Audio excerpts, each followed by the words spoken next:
We're at Cobo Center for the North American International Auto Show.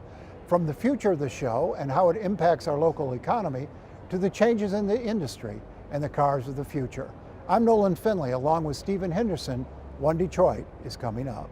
Masco Corporation is proud to manufacture innovative and environmentally friendly products for the home. Delta faucets, craft-made in Merillat cabinets, and Behr brand paints have all been designed with you in mind. Masco and its family of companies, serving Michigan communities since 1929. How does diversity bring energy to us all? At DTE Energy, we believe that it's the contributions of all that build great communities. As a company, we grow stronger by welcoming the unique perspectives of everyone. As community members, we support our state's broad culture and heritage. From working closely with women and minority-owned suppliers to embracing our local cultures, DTE Energy is powering diversity. The DTE Energy Foundation is a proud sponsor of Detroit Public Television. I have a question. Who wants to go first? To win? Who wants to grow our business? Who wants to make more money? Who wants more job opportunities? If you want Michigan to compete and become a top 10 state, raise your hand.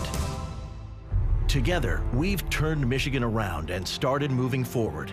Now help us build a stronger Michigan than ever. Raise your hand at strongermichigan.com.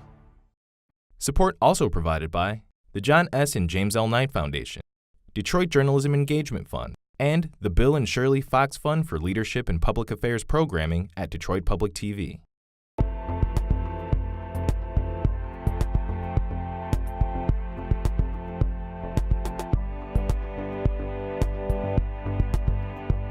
Hi, and welcome to One Detroit.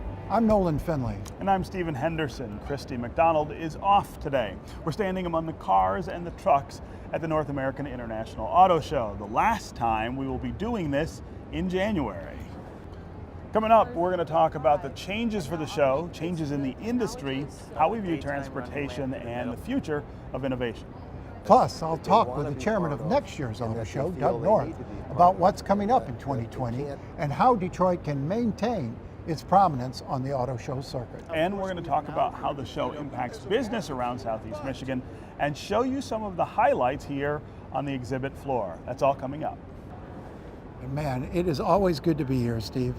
This is one of my favorite events of the year, if not my favorite event. I love to be among all this Detroit steel. Yeah, no, it's and always shiny very new cool, cars. right? But it's very different this year than it has been in years past. There are fewer people here, there are fewer manufacturers here, and there's all kinds of weird stuff, I guess, that they filled the space with. Filled the space, yeah. There's about 20-25% of the space that has that fill-in feel, where they just had to add stuff to make up for the German manufacturers who aren't here, the luxury car makers who aren't here, and it's a really good, it emphasizes why this show is changing, and why it's moving from January to June. It's not just about the weather. So what do we know about when 18 months from now this sort of re-debuts?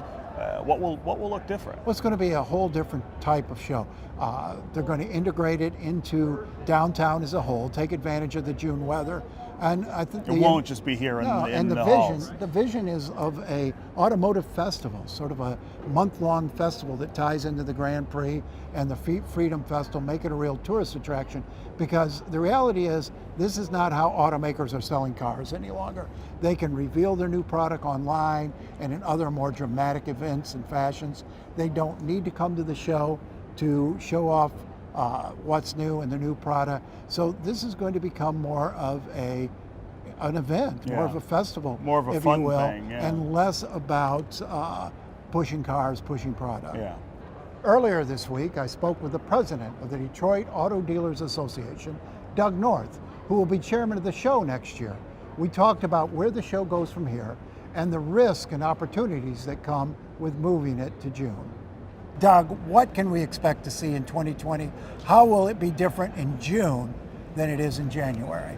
Well, aside from the obvious, Nolan, with the weather, which will be a great change, we have 14 it's acres. 19 out there now. It's 19, and average temperature in June is 70, so that'll be a huge change. And we'll have 14 acres right outside of Cobo, right adjacent to Cobo. And what you can expect to see, which will be really different, is moving displays with moving vehicles, both inside Kobo and outside. You'll see more technology displays. The manufacturers and the suppliers want to show off their technology. They want consumers to be able to experience them more. And so a more active kind of integration and dynamic types of displays. In addition, obviously we've got the wonderful things that Detroit has to offer in the surrounding area, including we have Hart Plaza as part of the area, and we have the waterfront and the ability for people to come down and not have to worry about parking. They could make a day out of it, plus the kids will be out of school. And Doug, this has been a very successful show over the years, but it had to change because this industry is changing and the way automakers market cars is changing. These shows, they used to come out here, all their product on display. They have other options now for getting their product in front of customers. And so you all had to change the way this show is presented. We did, and this is not a new thing. We have been following this closely and even doing some conversations and doing some preliminary planning over the last few years, because many of the other shows throughout the world had seen some of these brand defections. And so part of our objective, or our primary objective, is to make sure we provide a platform that both manufacturers see value in and they can interact with their consumers, and the consumers see value and they have a more interactive experience with the vehicles. And we're going to provide a better value to the automaker so that they don't look at it as a bad return on their investment.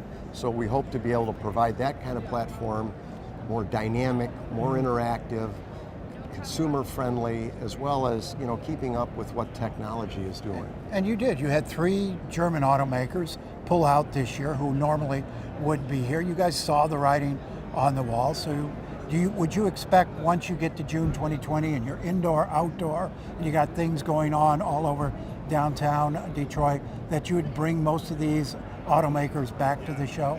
That certainly would be our objective, and we continue to have conversation with those manufacturers, and they have been very supportive of the move.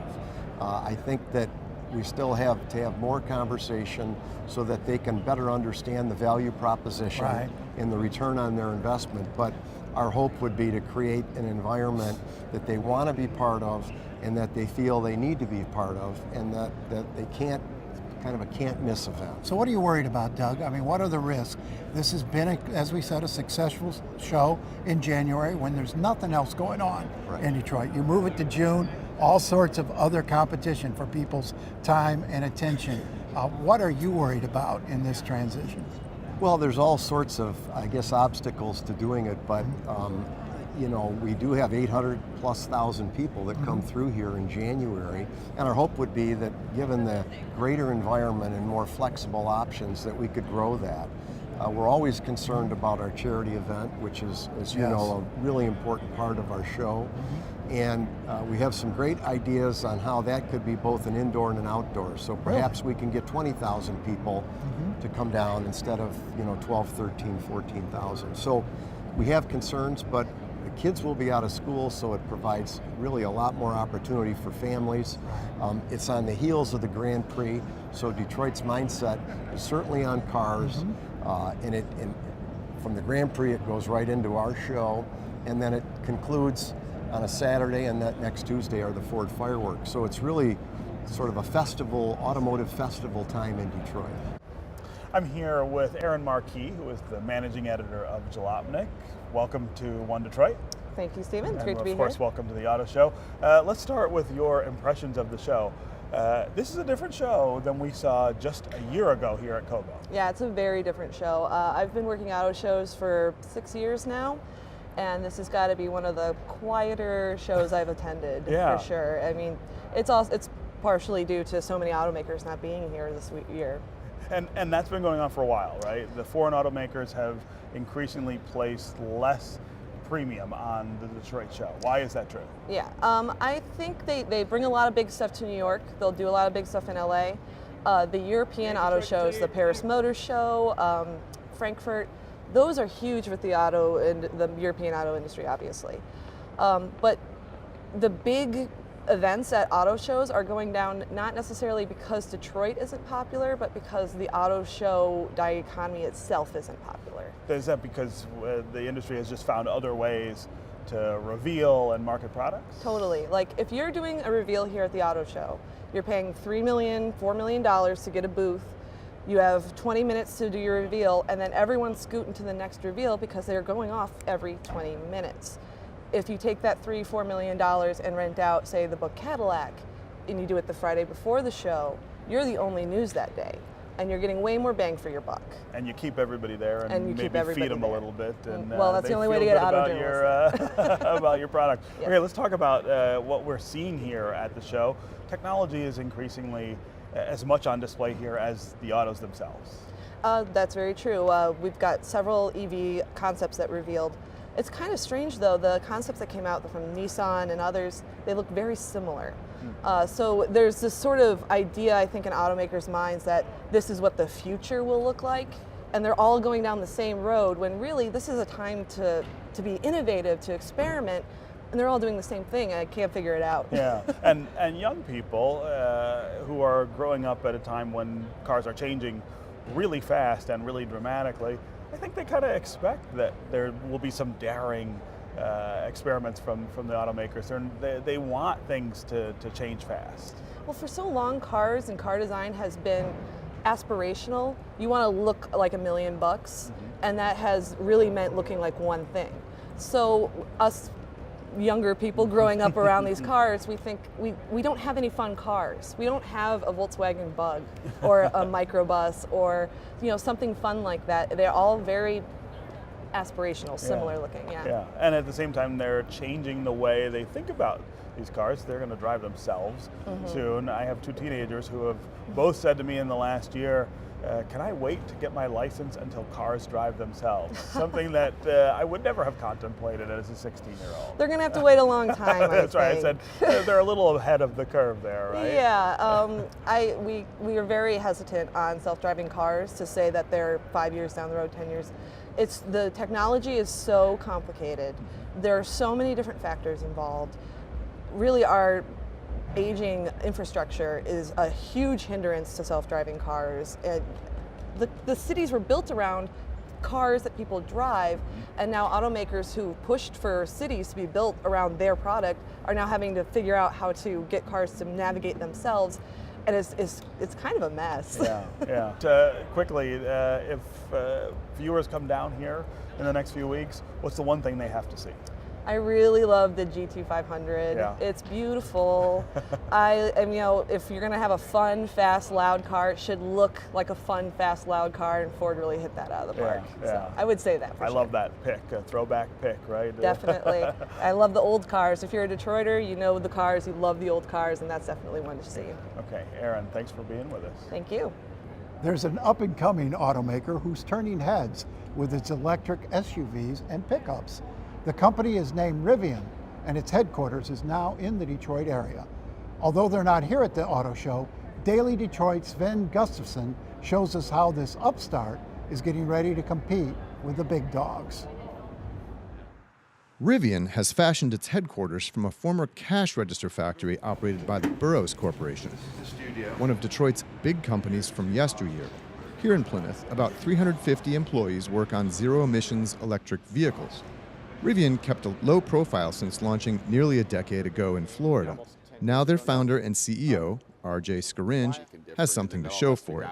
Near-production versions of an electric pickup truck and an SUV. It's an incredibly difficult venture. I mean, the odds are stacked against anybody. Yeah, it is not an easy process. It takes a tremendous amount of determination and focus to put it all together because there's so many pieces. It's not a simple business. The R1T pickup and R1S SUV made a big splash when they debuted at the Los Angeles Auto Show, but you won't see them here in Detroit. Scaringe says that's because they're deploying resources carefully, and there are a lot more electric vehicle buyers in California than in the Midwest.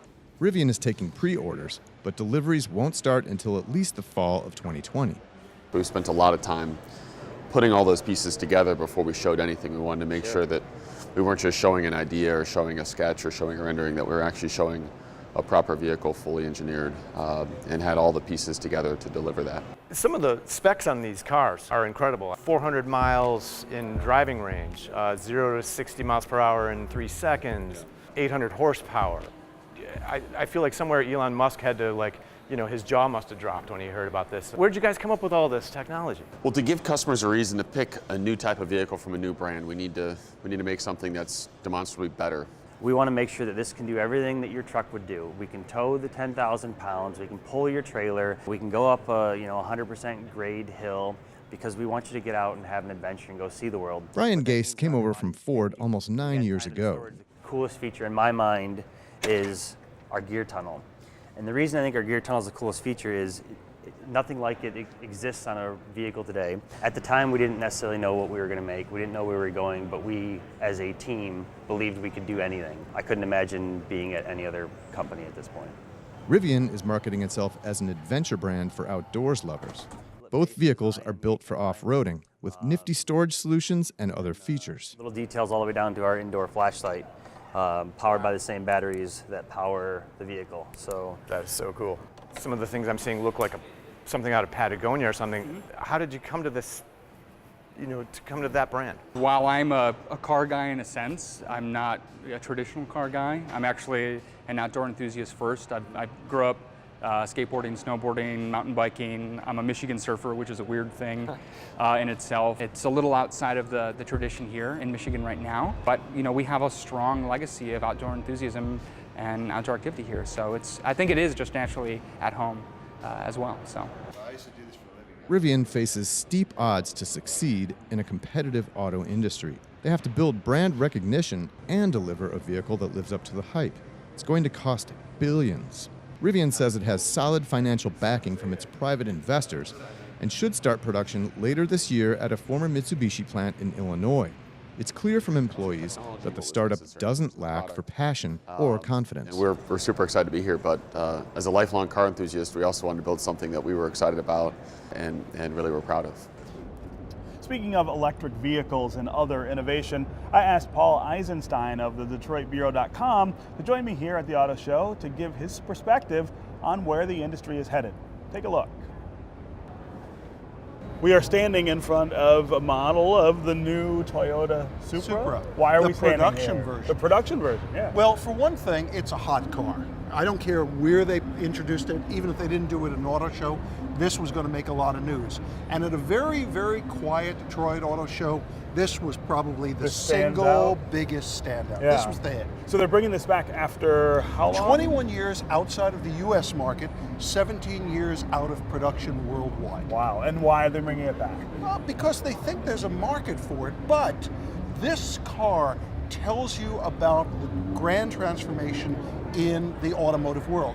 Now, of course, we have now heard that VW and Ford are going to pair up in an alliance that will likely take in a lot of things. They've got more to announce over the coming months. Well, this, believe it or not, is a joint venture of Toyota and BMW. Okay, wow. And that is a very unusual deal. Yeah. Toyota has the Supra. BMW used this to get their new Z4, their new Roadster. I was going to say, it looks a little like the Z4, right? Bit, yeah. You see some influence there. Yeah. And what's happening in the world of automotive is things are becoming so expensive. There's so many different segments that everybody has to compete in now that you really have to be very careful with your business case. Yeah. And thus, a lot of manufacturers are teaming up to joint venture to create new products like this in the Z4, or to work up new technologies. Right? Honda and GM working together on batteries, fuel cells, and autonomous vehicles. This is the way of the future. Yeah. This show feels and looks different than it has any other time I've been here. You have been here a lot longer than I have, and you're the expert. Tell me what you are taking in from all of this. This is probably the single slowest show that we've had in Detroit since before it became the Detroit, when it was the Detroit Auto Show, right, before it became the North American International Auto Show. Wow. Now, it's not just Detroit that's slowing down. I was at Paris at the beginning of the auto show season, and that was no longer than this one, had at best this many previews. Yeah. So this is something we're seeing more and more around the world. Automakers are looking at other venues. These things are expensive. Yeah. A preview at a big auto show can cost $5, even $10 million. Wow. And they're trying to say there are other ways to spend their money. So you're going to see a lot smaller auto shows of these tier 1 auto shows coming forward. Yeah. Talk about what we'll see in 18 months when the auto show, the 2020 auto show, debuts in June. Will that reinvigorate the show?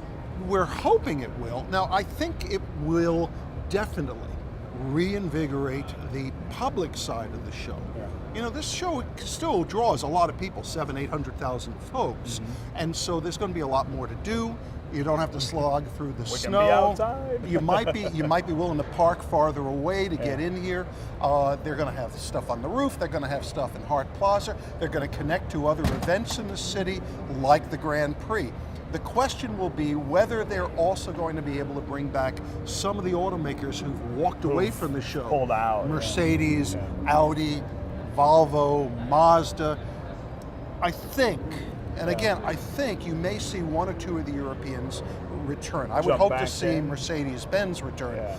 But they're going to have to prove, among other things, that it will be less expensive to be at than this it show. was here. Yeah. That's one thing the Detroit Auto Dealers Association, the sponsors, promise they're going to do. Again, like I said, $5, $10 million in some cases to do an event here. Yeah. And there are other issues. The weather was one that they'll get away. But there's another one that some of the Europeans don't like.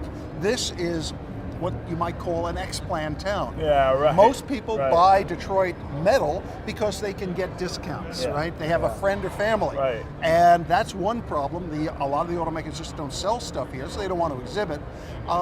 And they don't make as much, they're worried that they don't make as much news either. Yeah. Before we have to break, tell me about some other cars that people ought to come see down here. Well, there's a lot. You're going to see, from the Koreans, you will see some new SUVs.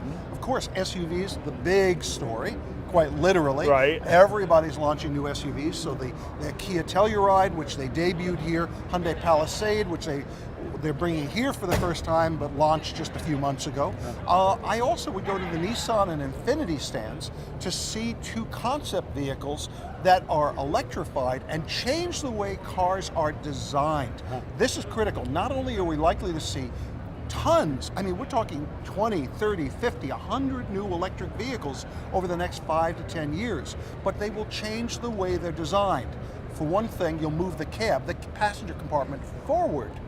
Taking over because they don't have engines up there. Everything's under the floor. Right. So that means bigger passenger compartments, even if the cars get smaller. Wow. And that you'll see in those two concept vehicles. Okay. Paul Eisenstein, always great to see you. Great seeing you. We'll see you next June. Yeah. So, a little bit of a slower show this year, but there's still a little news being made on the floor. Volkswagen and Ford say they are going to work together to build an electric cargo van. And I think this is just a toe in the water for a greater collaboration between the two as the future unfolds in this industry. Because developing these autonomous vehicles, this whole new world of mobility, going to be very expensive. Yeah. Take a lot of research and development, a lot of technology, and you're going to see more of these companies working together. It's not a merger, but it's a pretty significant partnership. Yeah, and these legacy companies have a lot of ground to make up with companies like Tesla, which don't have the sort of bureaucracies that they have. They can take a little more risk. They can get things to market faster. Well, they're smaller, more nimble. You need these bigger companies to be able to figure out how to compete in that space. But you know, we also had good product news, big product news this week. Ford out with that new Mustang 500 GT. Right, the GT. That thing's a beast. It'll be the How's that even most street legal? powerful. Well, it's the most powerful street legal car on the road. Yeah. And Hyundai, Korean automaker that was nowhere a decade ago, comes in and takes 2 of the top 3 Car of the Year awards. Made a big splash here. Yeah, no, it's pretty amazing. It's always such a great week. Do you have a favorite pick out here on the floor, Steve? I always go to the Jeeps. That's always my standby. And, you know, the new ones are really sharp. They've got a little more metal on them. They're a little sturdier. And we're here in the Denali stage, and of course trucks always make me tingle. But I tell you, I keep going back and looking at that little Buick convertible they've got on the floor. That thing is sporty and sharp. Yeah. All right, well, be sure to get down here and check out the auto show at Cobo Hall for the last time in January. That's going to do it for us at One Detroit. You can always find us online and on Facebook and on Twitter. That's where we are during the week. We'll see you next Thursday for One Detroit.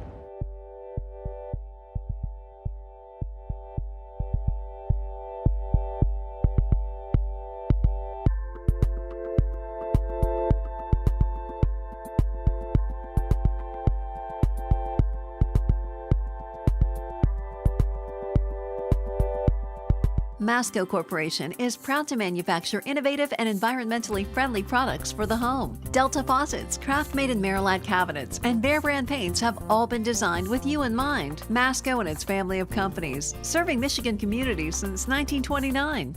How does diversity bring energy to us all? At DTE Energy, we believe that it's the contributions of all that build great communities. As a company, we grow stronger by welcoming the unique perspectives of everyone. As community members, we support our state's broad culture and heritage. From working closely with women and minority-owned suppliers to embracing our local cultures, DTE Energy is powering diversity. The DTE Energy Foundation is a proud sponsor of Detroit Public Television. I have a question. Who wants to go first? To win? Who wants to grow our business? Who wants to make more money? Who wants more job opportunities? If you want Michigan to compete and become a top 10 state, raise your hand. Together, we've turned Michigan around and started moving forward. Now help us build a stronger Michigan than ever. Raise your hand at strongermichigan.com. Support also provided by the John S. and James L. Knight Foundation, Detroit Journalism Engagement Fund, and the Bill and Shirlee Fox Fund for Leadership and Public Affairs Programming at Detroit Public TV.